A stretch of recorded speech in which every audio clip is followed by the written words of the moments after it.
Hello everyone, and welcome once again to the Temple Institute Parsha class. My name is Gedalia Meyer. I'm podcasting from Ma'aludimim in Israel. I apologize for the quality of my voice. I'm caught with a sudden case of some sort of laryngitis, so we'll just have to make it work. It is frequently difficult to imagine life being any other way than the way it is right now. Can anyone imagine life without a refrigerator? How about cars or computers or cell phones? What about life without medicine or readily available food and all kinds of instant gratification? These are all such basic things in our everyday lives that we can hardly imagine people at any time living without them. It is not difficult to extend this list to countless other things that we take so much for granted that they seem as necessary and as essential and as impossible to do without as the earth or the very air we breathe. But it doesn't take all that much reconsidering to realize that this is really one big illusion.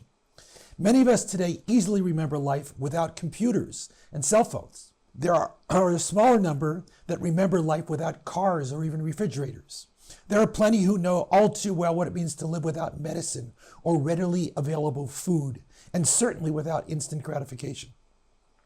While there is probably nobody who remembers life without clothing or books or some form of transportation, it is not a major stretch to actually imagine life without these things. All of nature in its natural state lives without every one of those essentials. It is not a huge leap to picture human beings doing exactly the same. In a way, it is quite amazing that we take all these fixtures of our lives as essentials that we simply could not live without. We have, in essence, created an imaginary world in which we have become so dependent on our own creations that they have really taken over a significant portion of our minds. We have created a kind of Frankenstein that has outgrown our ability to control it, and now exists on its own, independent of our ability to put it back in its proper place. While nobody is really complaining about this state of things, and certainly nobody wishes to get rid of it, it may be important to actually think about this every once in a while to regain a sense of perspective. We live in a bubble of sorts, almost a kind of prison from which there is no escape. This week's Parsha is called Beshalach. That relatively long word looks like it ought to mean something of great significance. It actually means, quote, in sending, a phrase that may seem a little disappointing. It refers to the state of things immediately following the actual Exodus, in which the Israelites were on their way out of Egypt after Pharaoh had sent them away. The Torah states that after this sending, God did not lead them by way of the more direct so-called Philistine route, but by the more indirect route through the wilderness of the Sinai Peninsula. This, of course, was the beginning of the famous wanderings through the wilderness of Sinai that forms so much of the backdrop of the Torah. Fairly soon after insisting that they leave, Pharaoh experienced second thoughts about releasing his army of slaves. He sensed that they were lost in the wilderness and they would be easy targets to attack and possibly bring back. This, the Torah states explicitly, was all part of the divine plan.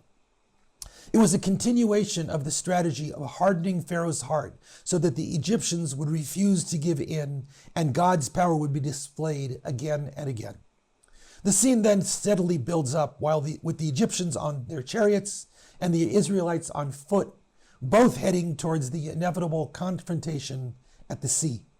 This, of course, becomes the crescendo of the entire Exodus, the splitting of the sea and the great song of victory that immediately follows. Immediately after this last-minute rescue begins a pattern that would be seen again and again during the wanderings through the wilderness. This was the Israelites' seemingly perpetual complaining about their situation because of problems with either water, food, or some other danger. There are no less than 4 separate instances of such complaining in this Parsha alone. 2 concern water, another right before the confrontation at the sea, and a 4th because of food. Each situation has a different remedy. The confrontation with the Egyptians is remedied by drowning the Egyptians in the sea.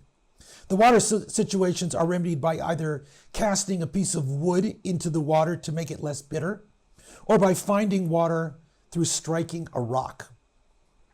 The food situation was its own unique problem.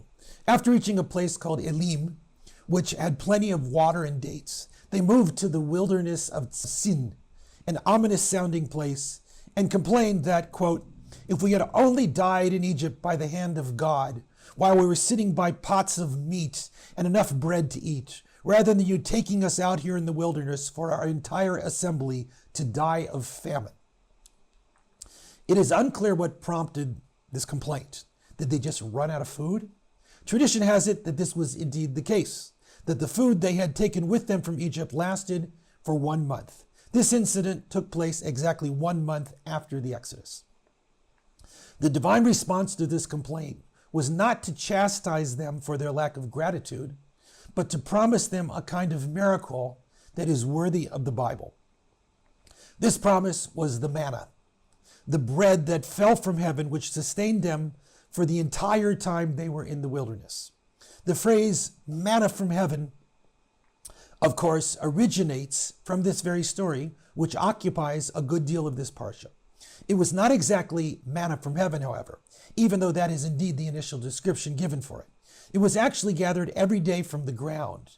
It is described as what was left after the morning dew evaporated, as a kind of grainy frost which remained. It was found 6 out of every 7 mornings on the desert floor for the entire 40 years of wandering. The name manna comes from the Hebrew word man, a slightly anticlimactic word which means what?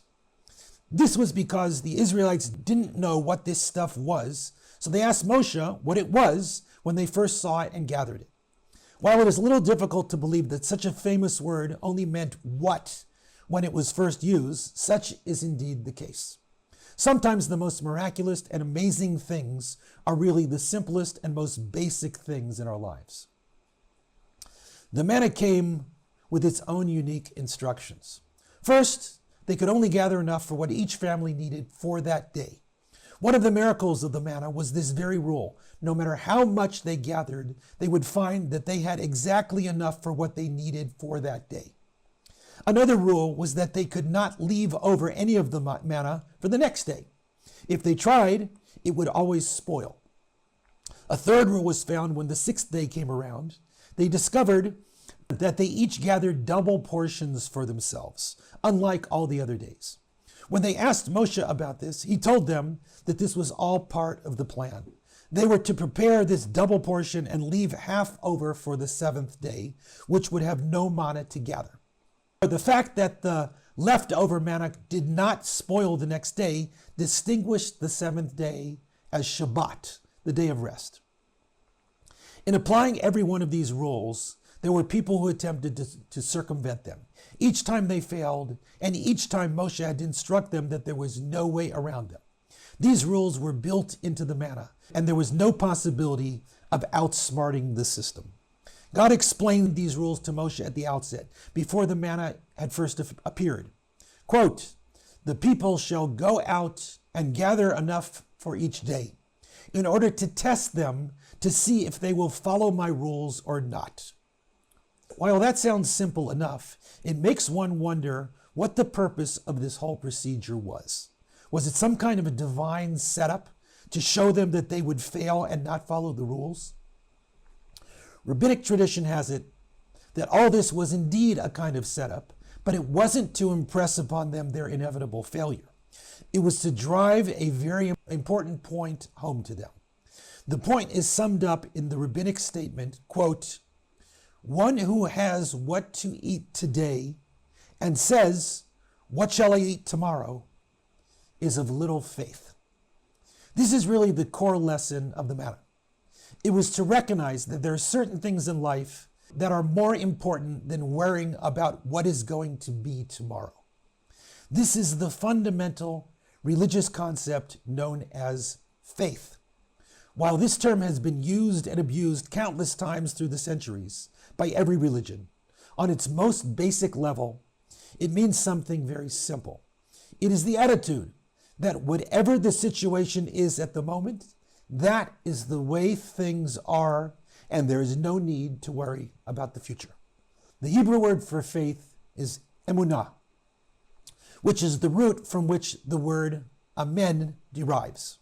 Amen one of the best known words in human language, really means so be it, or in modern lingo, okay. The modern Hebrew word for this is beseder, which has entered parts of Western society as a word expressing in its own way this fundamental idea. It is a way of accepting whatever is as just that. It is a way of coming to terms with reality, that even though it might not be exactly as we would like, it is still okay as it is. This does not mean that we shouldn't be trying to make things better in one way or another. Making things better is part of human nature and frequently works to do exactly that, make things better.